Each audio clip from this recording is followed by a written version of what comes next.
In the last few years, more and more energy companies have begun to shift their focus from reliable and affordable energy resources to clean energy resources that produce zero emissions.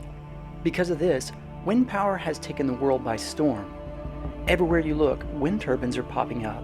And while these modern windmills boast the ability to produce clean energy, I believe that they're also hiding a secret. And if this secret were to get out, technology as we know it would change forever. Today, I want to take you on a little adventure.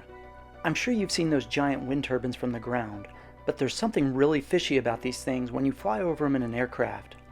Minneapolis Center, this is Skyhawk 3148 X-ray. November 3148 X-ray, Minneapolis Center, go ahead. Now, I really wouldn't consider myself a conspiracy theorist.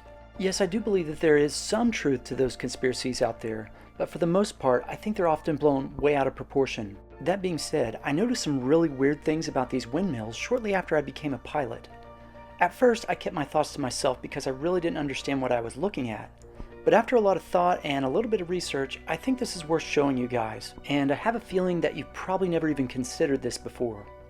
One of the strangest things that you'll notice about these windmills when you see them from the air is the complete and total lack of power lines. This raises an interesting question. If there are no power lines coming out of these wind turbines, how are they transmitting power to another location so the power can be used? At first, the answer seems obvious. They must have buried the transmission lines. But one of the things you'll notice if you fly over newly installed wind turbines is there is almost never any digging equipment in the area. And I've never been able to successfully spot freshly dug areas that could be buried transmission lines. Another weird thing is that there also seems to be a lack of transmission substations. And this is really what got me to thinking. Substations like this are designed to step up the voltage so the power can be transmitted over long distances. Let me tell you why this is important. Take a look at this document from the Southeastern Wind Coalition. When you examine this page, you'll notice that much of the wind power produced by the Midwest is actually imported to the East Coast. But how is that possible? How are they stepping up the voltage to transmit power over long distances? There seems to be a lack of these substations. Well, I'll tell you. They're transmitting the power wirelessly. Oh, you don't believe me? You might if you continue watching. You see, the technology to transmit power without wires has been around for over 100 years. We'll get back to that in a minute, but for now, you might be wondering where I came up with this harebrained theory. About 5 years ago, I attended undergraduate pilot training for the U.S. Air Force at Vance Air Force Base in Enid, Oklahoma. If you know anything about western Oklahoma, you're probably well aware of how much wind they get there. I mean, they don't sing about the wind sweeping over the plains for nothing. Because of this, there are a ton of wind turbines there. Anyway, you wouldn't think these windmills would create any problems. But oddly enough, they caused a ton of radio interference. It was bad enough that the base was actually against any new wind turbines being built in the area.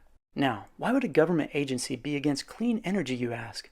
I don't know, but these turbines really do affect aircraft radios when you fly near them. And maybe it is just magnetic interference from the huge generators inside of them, but maybe not.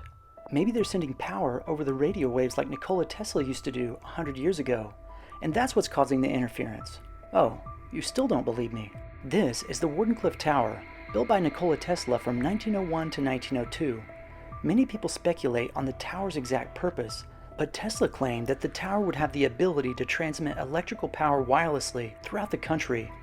On more than one occasion, Tesla demonstrated that it was possible to transmit power without wires, and this caught the attention of many people, including the multi-millionaire investor J.P. Morgan, who funded the tower's construction.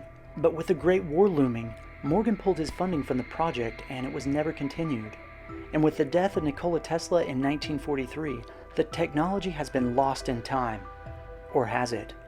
Are these wind turbines really transmitting power wirelessly? If so, why would these power companies be keeping this a secret? Are they being paid off by the big oil companies? Or maybe Elon Musk is somehow involved to sell more battery-powered electric cars. Or maybe he created Starlink to transmit electric wirelessly, among other things. And when the time is right, he will produce electric cars that do not need a battery or a charging device. If so, you would be able to purchase an electric subscription and you'd never run out of electrical power in your vehicle. After all, the name of his company is Tesla. Coincidence? You tell me.